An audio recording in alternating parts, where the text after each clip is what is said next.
दीपक जी, आप जब मध्य प्रदेश से दिल्ली आए तब उस समय तो संयुक्त मध्य प्रदेश हुआ करता था। जी हाँ, और मैं छत्तीसगढ़ का हिस्सा, बिल्कुल मध्य प्रदेश का हिस्सा में पैदा हुआ था।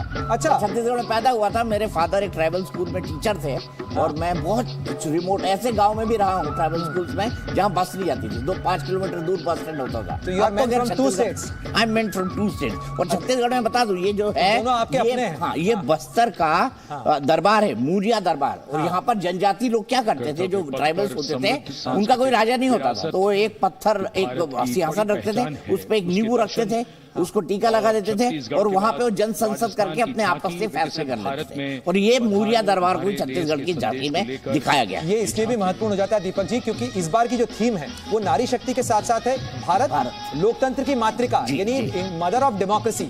इसका जिक्र प्रधानमंत्री ने कई बार यूएन में भी किया, दुनिया के अन्य मंचों पर भी किया, लेकिन G20 का मुझे लगता है कि भारत ने शायद इस चीज को, भारत एक बहुत ही सुंदर कहानी, it's a beautiful story which is not been told very properly, जिसमें भारत के लोकतंत्र में भारत की जो समृद्धि है शायद हम बताने में कहीं चूक गए।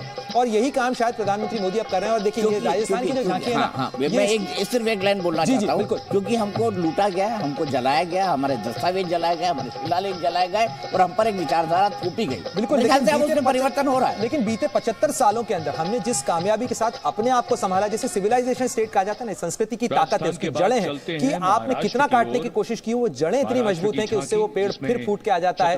और इसीलिए कहते हैं, कुछ बात है कि हंसी मिट्टी नहीं हमारी, हम दूसरों की बेल पे नहीं खड़े, हम दूसरों की कहानियों पे नहीं खड़े हैं। हमारी 10,000 साल की अपनी कहानी है जो लिखित है। लेकिन वो राजस्थान की झांकी थी ना, उसकी एक विशेषता ये भी है कि राजस्थान से सबसे ज्यादा फ्रांस के जो पर्यटक हैं वो राजस्थान आते हैं, और इसलिए पधारो हमारे देश पर्यटन पर भी काफी जोर है। देखिए, महाराष्ट्र भारतीय लोकतंत्र की प्रेरणा छत्रपति शिवाजी महाराज को दिखाया जा रहा है। राजमाता जीजा माई के मार्गदर्शन में, उनके विचारों से प्रेरणा लेकर हिंदू स्वराज्य का सपना साकार किया था। और अयोध्या में उदयगिरी जी ने तो छत्रपति शिवाजी से तुलना कर दी थी मोदी जी की। गोविंद गिरी जी, हालांकि उन्होंने कहा था मुझे उनकी छवि दिखी, बाद में उन्होंने थोड़ा सा बदला था मेरे इंटरव्यू में इस बात को।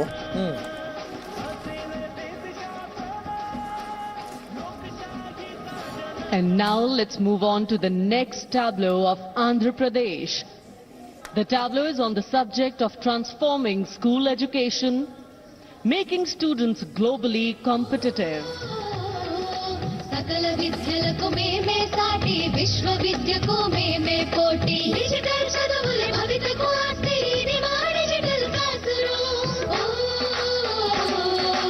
ఆట పాటల అక్షర దోస్తి ఆయికి అంటూ అలకామలకం పట్టాము ఏబిసిడి అంటూ ఇంగ్లీష్ మీడియం తెచ్చాము किस तरह से स्कूल एजुकेशन को मॉडर्नाइज किया गया है और शिक्षा ही बच्चों के लिए सबसे अच्छी चीज है, इस थीम पर ये पूरी की पूरी झांकी बनाई गई है।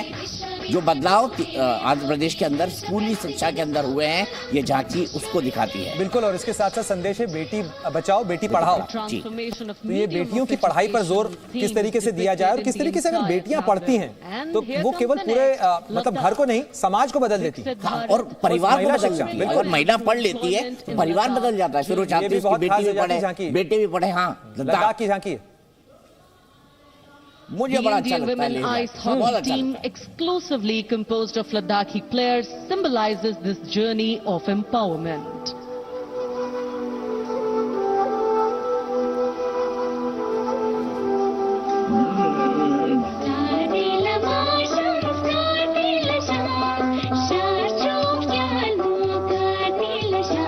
कुछ जो बदलाव हुए परेड के अंदर, उसमें एक बदलाव ये भी है कि अब उसके बाद लाल किले तक जाके, और लाल किले के अंदर जो एक बाकायदा पूरा उत्सव का कार्यक्रम बनता है, जिसको आम लोग, जो लोग वैसे नहीं देख पाए झांकी, वो वहां जा सकते हैं। फिर वो सांस्कृतिक कार्यक्रम होते हैं, तो पूरी जो पैकेजिंग है वो एक उत्सव की पैकेजिंग है।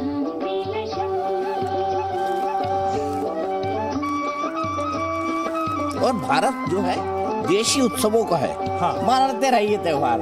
पहले राखी मना लीजिए, राखी के बाद जो है हमारी गणेश चतुर्थी शुरू हो जाएगी। हाँ। उसके बाद श्राद्ध आ जाएंगे, श्राद्ध आने के बाद जो है नवरात्रि शुरू हो जाएगी, दुर्गा पूजा शुरू हो जाएगी, फिर विजयादशमी आ जाएगा, फिर उसके बाद दीपावली, छोटी दीपावली। मतलब जो है उसमें बरसात के मौसम में चौमासे में भी हम त्योहार मनाते हैं। हम मस्ती से मनाते हैं, इंजॉय करते हैं। और इसीलिए थोड़ी सी भी खुशी पे खुश होना चाहिए आदमी को। और खुश रहना भी एक झांकियों के साथ भी दीपक जी अधिकतर संख्या जो है महिलाओं की नजर आ रही है। जो नर्तकियां हैं या जो बच्चियां हैं वो सब महिलाएं ही इसके अंदर नजर आ रही हैं। जानबूझकर, क्योंकि 83% रिप्रेजेंटेशन करना था, तो राज्यों को ये हिदायत दी गई थी कि आप इस तरह से अगर तमिलनाडु की लोगों को झांकी लाएं। हाँ, जिसको बोलते हैं मदर ऑफ डेमोक्रेसी। ये कौन सी प्रणाली है? ये कुदा बोलाई प्रणाली के साक्ष्य तमिलनाडु के कांचीपुरम जिले में उथीर मंत्र शिल्पलेखों में पाए गए हैं। इस प्रणाली ने सुचारू लोकतंत्र की दिशा में एक प्रारंभिक कदम को चिन्हित किया है। झांकी में मूर्ति कला में सभी वोट बर्तन में डाले जाने के प्रतिनिधि चयन प्रक्रिया को दर्शाया गया है। एक विशेष वार्ड के सभी लोग अपने मतदान टिकट को बर्तन में डालने के लिए पंक्ति में रहते हैं। चयन प्रक्रिया को एक पवित्र माना जाता है। नेता का चयन करने के लिए एक छोटा दीपक जी जो गुजरात ये के देखिए, सीमा पर्यटन की वैश्विक गुजरात की झांकी आ गई है। धोरडों पर